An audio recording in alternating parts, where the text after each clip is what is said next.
Bro தாமிரபரணியில கப்பல் செஞ்சு விடுங்க ப்ரோ. அந்த கப்பல்ல திவ்யா, சந்துரு, முத்துசெல்வி இந்த பேரெல்லாம் எழுதி விடுங்க ப்ரோ.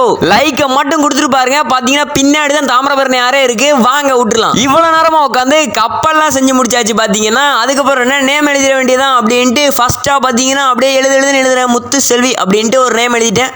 நீங்க கேட்கலாம் ப்ரோ எங்க நேமெல்லாம் நீங்க தாமிரபரணி ஆத்துல கப்பல்ல எழுதி விட மாட்டீங்களா அப்படின்ட்டு. பாத்தீங்கன்னா உங்க எல்லார் நேமே விட்டுலாம். பாத்தீங்கன்னா நீங்க எல்லாருமே கமெண்ட் பண்ணுங்க. அதுல ஒரு 10 இதை நான் சூஸ் பண்ணி விடுறேன். முத்துச்செல்வி, சந்துரு, திவ்யா இவங்க 3 பேரோட பேர் எழுதியாச்சு. தாமிரபரணி ஆத்து பாலத்துல இருந்து கீழே இறங்கி வந்தாச்சு கப்பல் விடுறதுக்காக. என்கிட்ட 4 கப்பல் இருக்கு. ஒரு கப்பல் பாத்தீங்கன்னா சும்மா விடுவோம் அப்படின்ட்டு விட்டு. நீங்க இன்னும் நம்ம சேனல் சப்ஸ்கிரைப் பண்ணாம வச்சிருக்கீங்களா? சப்ஸ்கிரைப் பண்ணிக்கோங்க. அப்படியே கூட லைக்கும் பண்ணிருங்க. அடுத்த என்ன டாஸ்க் அப்படிங்கிறதையும் கமெண்ட் பண்ணிருங்க. அப்புறம் என்ன நம்ம கப்பலை விட்டேன் அந்த மல்லாக்க கவுந்து புட்டுங்க. உங்களோட கப்பல்லாம் நல்லா போகும்னு நினைக்கிறேன். முத்துசெல்வி அப்படிங்கிற கப்பலை பாத்தீங்கன்னா விட்டேன். பாத்தீங்கன்னா அது கூட ஓரளவுக்கு நல்லா போச்சுங்க. சூப்பரா. இது வரைக்கும் இந்த மாதிரி டாஸ்க்லாம் யாருமே செஞ்சதில்லை. நான் தான் ஃபர்ஸ்ட் டைம் நினைக்கிறேன். அடுத்ததா பாத்தீங்கன்னா சந்துருன்னு ஒரு கப்பல் பாத்தீங்கன்னா சந்துரு கப்பலை விட்டுரு.